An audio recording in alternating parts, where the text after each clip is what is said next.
7 social mistakes that make you extremely unlikable. The joke master. This guy always makes jokes about another person, not in a way that's kind of fun and where everybody laughs with. He makes jokes where everybody laughs at. I remember that class. It was just between recess and lunch. Clark, why don't you go away? And he'll do it in a way where he puts somebody down so that he can look cooler, funnier, better than the other person. Usually, by the way, these guys will have what seems like a lot of friends around them. A lot of these other weaslings who flock around the jokes master, trying to not be the guy that's being made fun of. Those friendships are not real deep friendships because nobody really wants to be there. The guys are there because that jokes master is not making fun of them. So they kind of sit with the jokes master laughing at the other guy. And it's just a very Weasley thing to do. Don't be that guy and don't be the weasel that stands by the jokes master. Because guess what happens when he's run out of that target? He's gonna turn to you. Instead of that, do the reverse opposite. Instead of putting people down, put people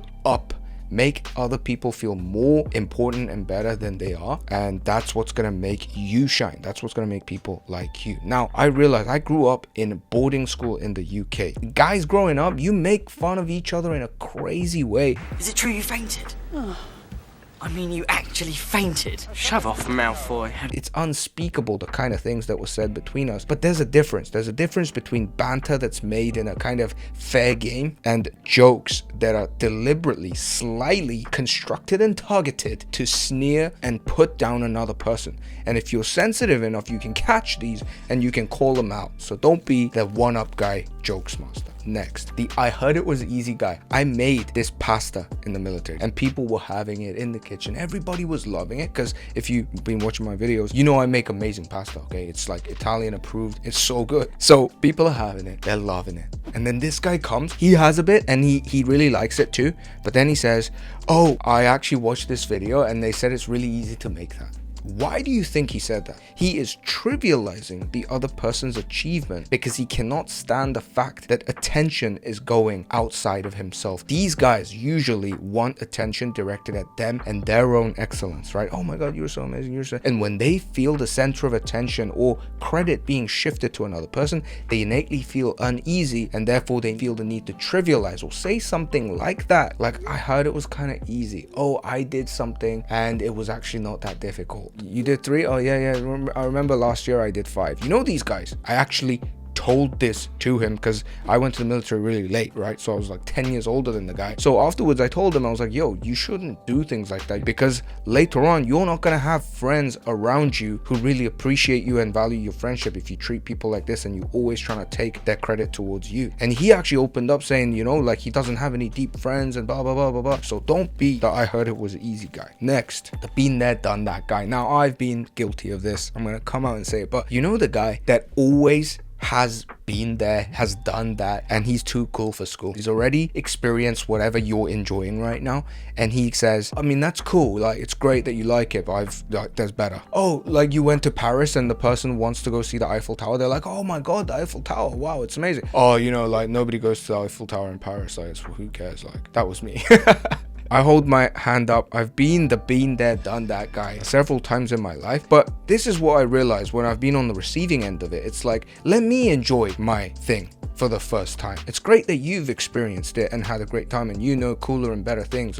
Good for you, mate. Shut your mouth. Keep that to yourself. Let me enjoy it. And a lot of people feel like that. Like imagine if you, the first time tasting carbonara, like the Roman version with guanciale, pecorino, it's amazing. And the other person just goes like, oh, you know, this is actually like not a great version. What the hell? You want to do, again, the opposite where you actually enhance people's experiences. You wouldn't go to Disneyland with your niece and be like, oh, you know, I've been to the other one that was better. Oh, don't get so excited about this roller coaster. It's not even that great. You wouldn't say that, would you? You would enhance her experience. Do that instead. The next is the yes but guy. The guy who's always putting the but on the end of an idea, of an exciting thing. Now, I'm not saying you can't give useful advice to a friend, right? If your friend just comes at you and he's like, oh my God, I got this idea for a phone app that's gonna do this and this. You think it's the dumbest idea. Like, okay, you can say, yeah, but, and then just kind of give your advice. Like, so there are cases where this is necessary. But a lot of the time, these people are just ready. They're just ready to add a negative comment to a possibility. If you have enough of these guys around you, you'll never start anything. Because let's be honest, a lot of things when you first start them are gonna seem unreasonably stupid. Like me starting a YouTube channel, turning 30 years old, making vlogs, not knowing what to make videos about, making freaking vlogs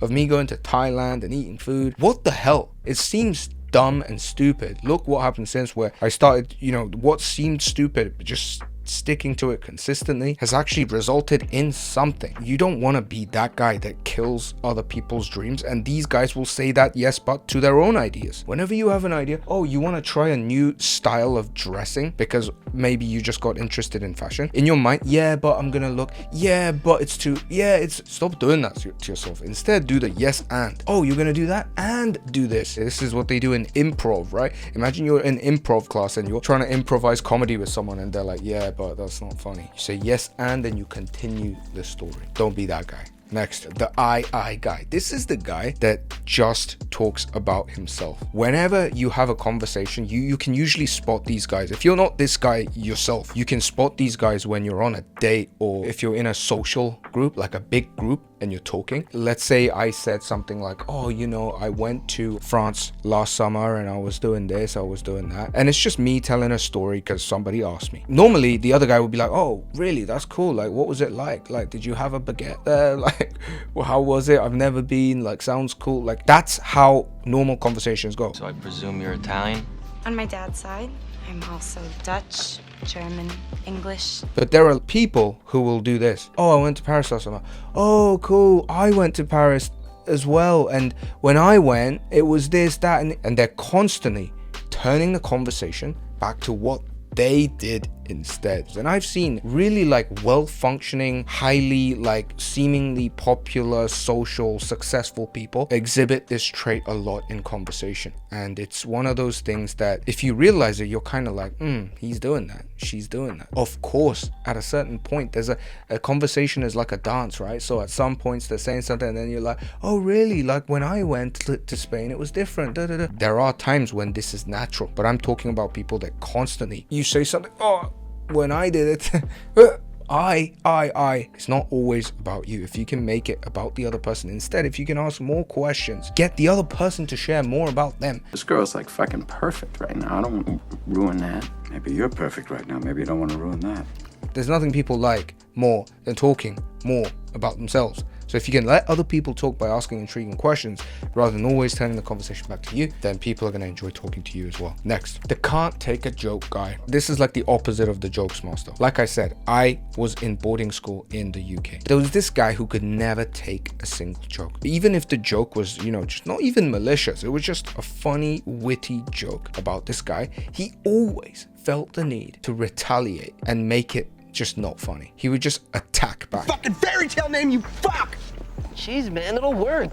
Give it a chance. And everyone would be like, whoa. And this is another way to alienate some people, is like if you take yourself too seriously, you basically become the butt of the joke. See if you're doing that. See, can you laugh at yourself? Can you see the funny side to your own personality? Can you laugh at your own defects? Are you conscientious enough to know about your defects? These are the kind of things that are gonna make people like you, as opposed to a guy who's always so up his ass taking himself seriously that he can't take a single joke. Next, I call him the oh me guy. Remember watching this Netflix show, this famous Netflix show recently came out of this Korean cooking competition show, and there was this competition where two teams were battling it out in Hell's Kitchen. There's a certain amount of ingredients in a collective pantry that they go get what they need and they make, and the idea is that both teams are going to plan their meals and then they're going to go get the ingredients, and as soon as the game starts, this leader of this team whispers, hey, we should just take all the oysters right now to our team. So before we even know what we're going to make, just bring all the oysters to our side. And they go and take all the oysters to the thing. Now, it's not technically illegal, right? It's not technically cheating, but it's one of those unspoken rules of fairness where